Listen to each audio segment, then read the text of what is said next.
2007 Canadian Open Mathematics Challenge, Part A. If a is 15 and b is negative 9, what is the value of a squared plus 2ab plus b squared? Well, this, you can just plug in these numbers and off you go. I don't see any reason to make it more complicated. But if you want to have a little bit of a shortcut, you can recognize that this is just a plus b squared, right? If you expanded this, it would be this. So a is 15, b is negative 9 squared. 15 minus 9 is 6, and 6 squared is 36. There you go.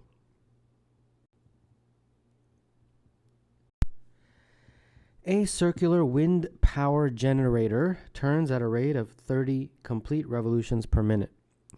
Through how many degrees does it turn in 1 second?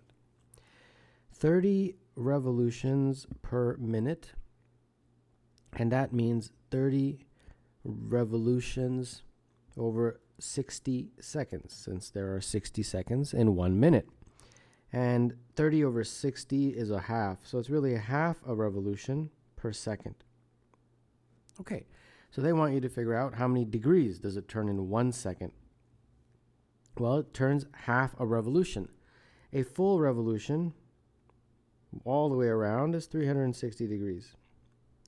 Half a revolution would be half of that, which is 180 degrees. So in 1 second, it has half a revolution, which is equivalent to 180 degrees. So that's the answer.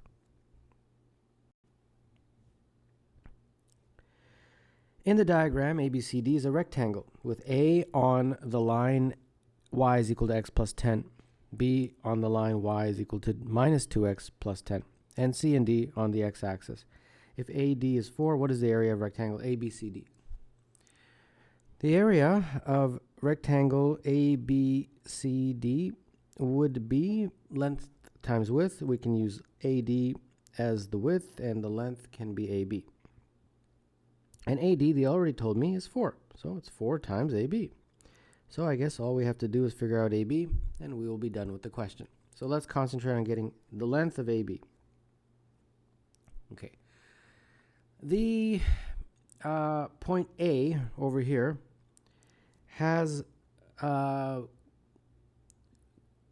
coordinates x plus 10. And the reason we know that, it's because A is on the line y is equal to x plus 10. So that's why the y coordinate is x plus 10. And in a very similar way, B would have the coordinates x minus 2x plus 10. And the reason is the same, because B is on the line y is equal to minus 2x plus 10. Okay. Now we say, okay, well, how do we figure out what is x and what is, x plus 10? Well, this is the clue right here. AD is equal to 4. So that means the distance from here to here is 4. And if that's the case, then A, the coordinates, must be, at least the y coordinate, is 4. Right? Because the distance from here to here is 4. And this is on the x-axis. They actually tell you that. D and C are on the x-axis. All right, so that means that this x plus 10 is 4. So x plus 10 is 4, and therefore x is equal to minus 6. So there we go. I just got the coordinates for A. And in a very similar way, we'll do the same thing over here. Here we also know that the y coordinate is going to be 4, since it's a rectangle, so BC is the same as AD. So that means minus 2x plus 10 is 4, and therefore 6 is equal to 2x, and therefore x is equal to 3. So this is 3 for the coordinates. All right, so I think we have enough. We can figure out from A to B. Going from A to B is basically going from minus 6 to 3, and that looks like it would be 9, right? Going from minus 6 to 3 is a length of 9. So therefore AB is 9. So the area is 4 times 9, which is 36. That is the answer.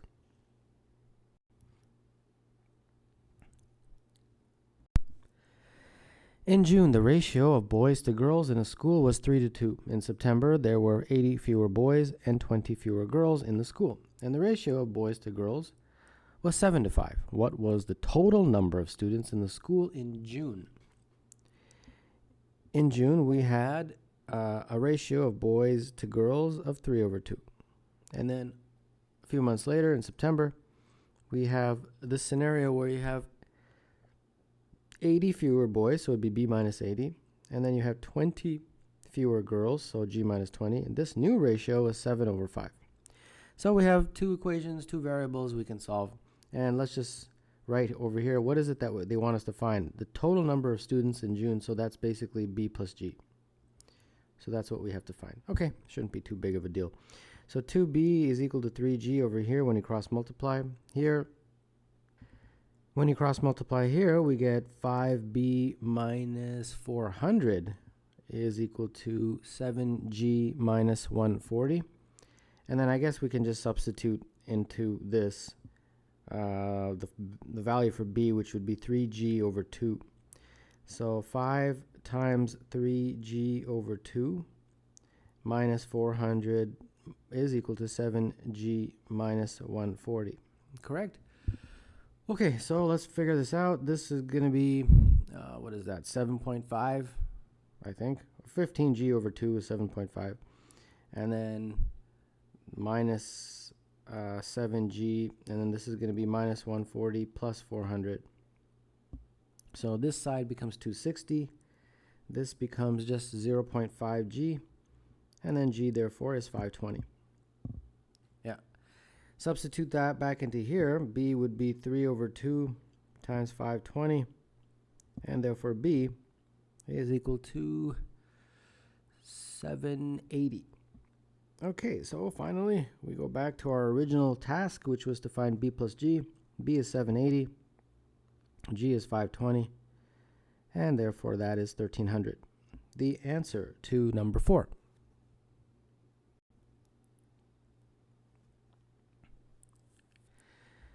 The numbers 1 through 9 are placed in a square array. The sum of the 3 rows, the sum of the 3 columns, and the sum of the 2 diagonals are added together to form a grand slam, S. For example, if the numbers are placed as shown, the grand slam is S equals the row sums, column sums, diagonal sums, which in this case is 45 plus 45 plus 30, which is 120. What is the maximum possible value of the grand sum S? Okay. Well, I think we really only need to concentrate on the diagonals, and let me explain why. No matter how you put these numbers 1 through 9, the row sums is always adding those 9 numbers, right? Row sums basically means you add this, and then you add that. So basically, you're always adding the 9 numbers regardless of arrangement. So the row sum is always going to be 45. So S, this row sum, is always 45 because it's just the sum of the 9 numbers in the grid or array, whatever they call it. Same thing with the column. The column sums are you add those 3, you add those 3, you add those 3. So again, the column sums, again, are the sum of the 9 numbers in the array, regardless of their arrangement. So the column sums is also 45. So what we have to do is maximize that. Okay, the diagonal sums are basically these guys. This plus this. And the only tricky thing, in my opinion, is the fact that this middle number, this one here, is counted twice. And I think some people might have missed that. So because it's counted twice, right, you're going to add this guy, this guy, this guy for the first diagonal. And then you're going to add this guy, and this guy for the second diagonal. So that means that middle number is going to be added twice. So since it's added twice, we should maximize that. And the maximum number from 1 to 9 is 9. And then the other numbers, we want to make them as big as possible. So we just use the biggest numbers, 8, 7, 6, and 5, because each number can only be used once. Okay, now, so what is the diagonal sum? Let's just do it over here. The diagonal sum, the first diagonal is 8 plus 9 plus 7. And the second diagonal is 6 plus 9 plus 5. Correct? So this is 90, and this is 44. So 90 plus 44 is 134. And that is indeed the maximum possible value of the grand sum S.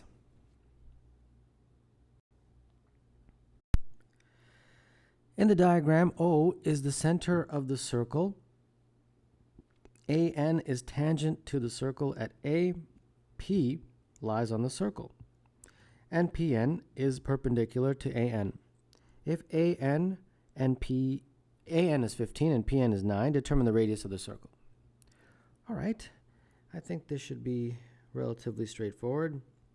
So let's draw a few lines here. The first line I'm going to draw is PN all the way straight across like that. So it's essentially parallel to AN. And I think I only need one more line, and that line is going to be connecting O to P. And that's it. I think that should be sufficient to solve this question. Okay, so let's start labeling it now based on the information they gave us in the question stem. AN is 15, PN is 9. The radius is what we're trying to figure out, so I'll just call it R. O to P would be a radius. O to A is also a radius. Notice that. And then this little segment here, that part, would be basically R minus 9. Okay, so this is a Pythagorean relationship. Since that line is parallel to AN, it creates a right angle with OA. So in this triangle, we've got a Pythagorean relationship, and that means that R minus 9 squared plus RP. What's RP? It's 15, right? It's the same as AN. 15 squared. OP is R, so it'd be R squared. So there you go. That's my Pythagorean relationship. Expand, we get R squared minus 18R plus 81 plus 225 is equal to R squared. And therefore, this is what? 306, 18R. And dividing through R would be 17. 17 is the radius of that circle. Determine all ordered triples of real numbers x, y, z that satisfy the system of equations. xy is equal to z squared. X plus y plus z is equal to 7. X squared plus y squared plus z squared is 133. All right, as always, there's many ways to approach this. Whatever way works is okay. So I'm going to start manipulating some of these, as you probably figured out already. So let's see here. From that first one, I'm going to really trying to just get in one variable. So I'm going to try to just get one variable isolated. So that's going to be x plus y, 7 minus z. And then I can sort of plug it all into one and solve for one variable. Okay. I think that would work, but this has squares in it. So I'm going to have to square this in order to make it look similar. So if I square it, I get x. Let me get rid of that. That'd be confusing. Okay, so if I square this, x plus y all squared, and then on this side 7 minus z all squared. So it'll be x squared plus 2xy plus y squared is equal to 49 minus 14z plus z squared. Okay, so now it's starting to look a little bit like the other side. Now, from this, we can create this x squared plus y squared is equal to 133 minus z squared. Okay, so I'm pretty sure we can get it all in one variable because we also have x, y as z squared. So let's concentrate on putting everything into here. X squared plus y squared, this guy and this guy, that's 133 minus z squared. And then we have 2xy, but xy is z squared, so z squared. And then on the other side, it's already in z's. So there we go. We accomplished what I had hoped, which is getting everything in terms of one variable. That will allow me to solve pretty easily. All right, let's see here. 2z minus z. The z's cancel, I think, yeah, which is very nice. The numbers, 133 minus 49 is 84. And then we just have this minus 14z. Dividing through, z is equal to minus 6. Okay, great. So now I just have to figure out x and y. From this guy, I have that xy is equal to z squared, which would be minus 6 squared. So x times y is 36, and therefore y would be 36 over x. And I guess I can just sub it into here now because I have everything. X plus y, which is 36 over x, plus z. Well, z, we actually have the numerical value is 7. Oh, there we go. So that means if I add this fraction, top and bottom, common denominator x, so x squared plus 36 would be all over x would be equal to 13. And then if I put everything on one side, it would be x squared minus 13x is plus 36 is equal to 0. And then if I factor, I think this factors pretty nicely, 9 and 4 minus minus, so x is 9 and 4. So if x is 9 and 4, I can just use that to figure out my values for y. Y would be 4 and 9 respectively. So therefore my triples, when x is 9, y is 4, z is negative 6. When x is 4, y is 9, z is negative 6. And those are the only two ordered triples that satisfy this system of equations.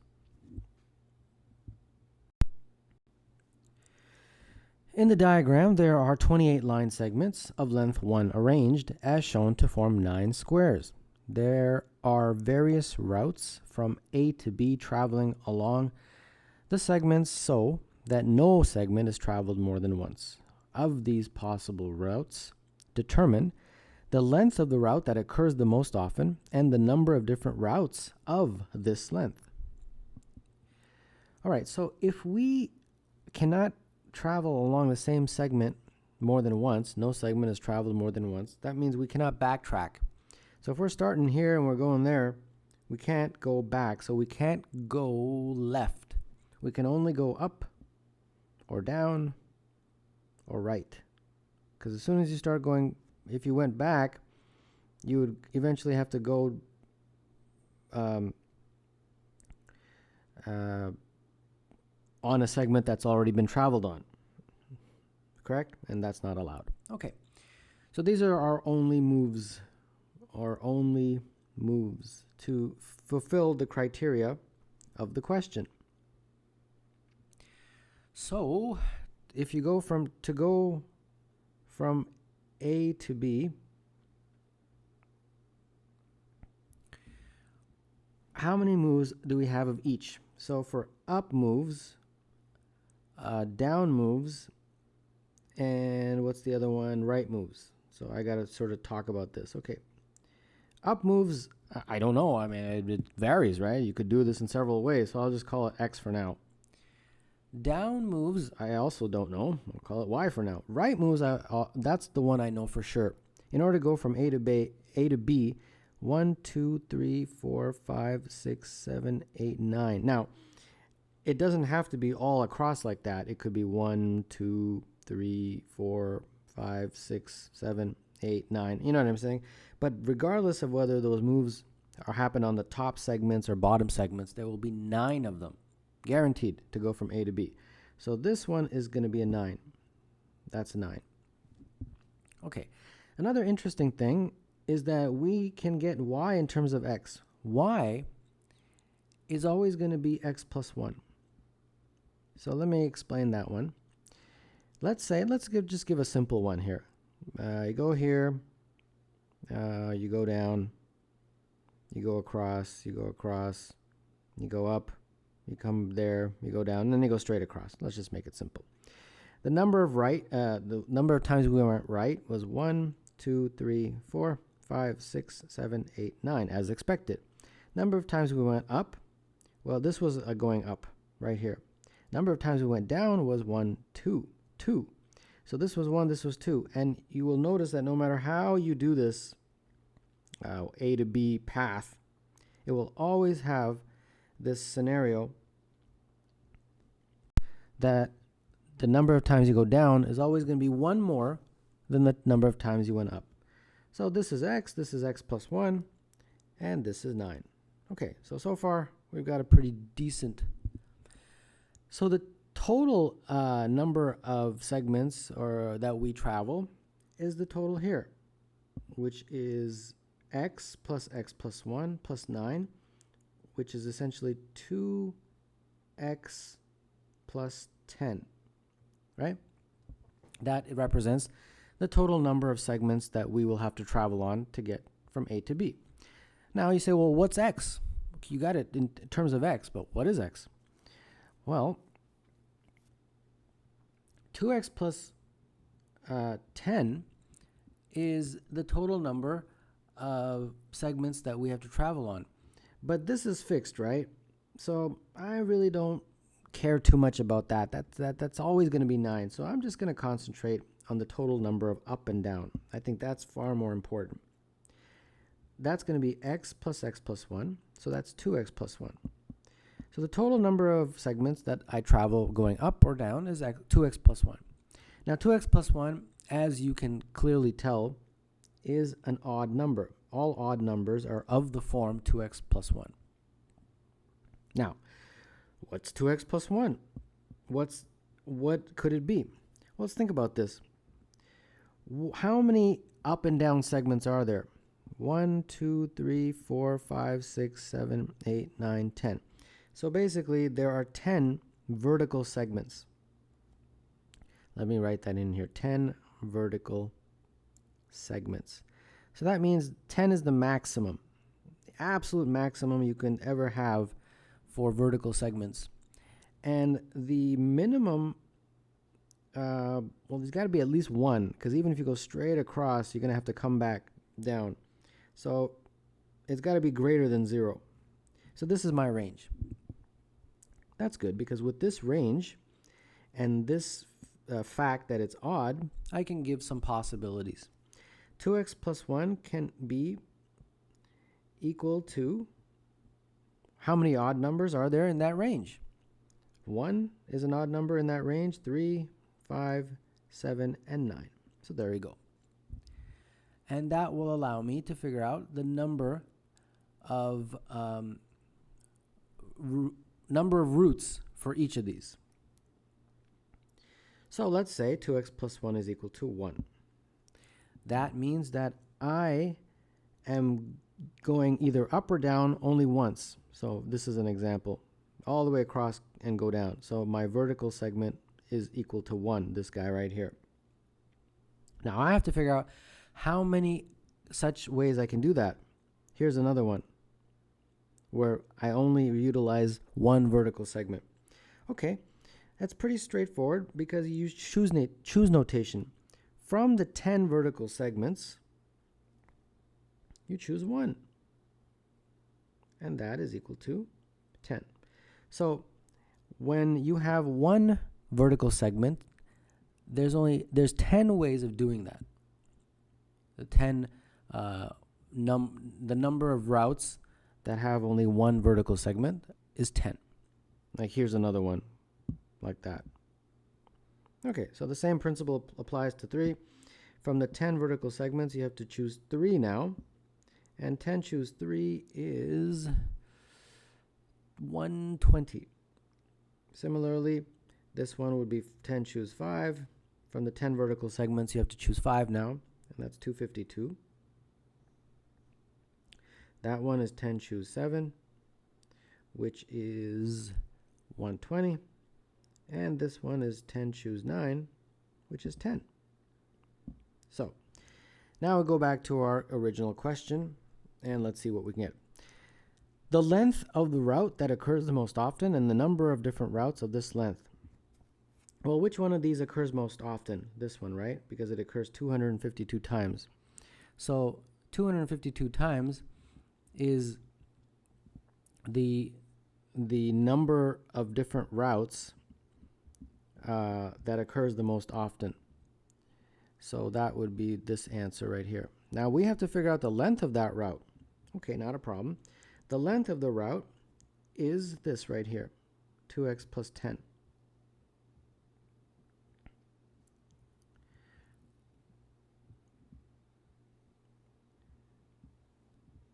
Now, what's x? Well, we had concluded that 2x plus 1 for this scenario is 5. Okay? So that means 2x plus 1 is equal to 5. So that means 2x is equal to 4, x is equal to 2. So plug that into here, and then we will get 2 times 2 plus 10, and that's 14. So that length is 14. So there you go. That's the answer to number 8. The length of the route that occurs the most often is 14 segments. And the number of different routes of this length is 252.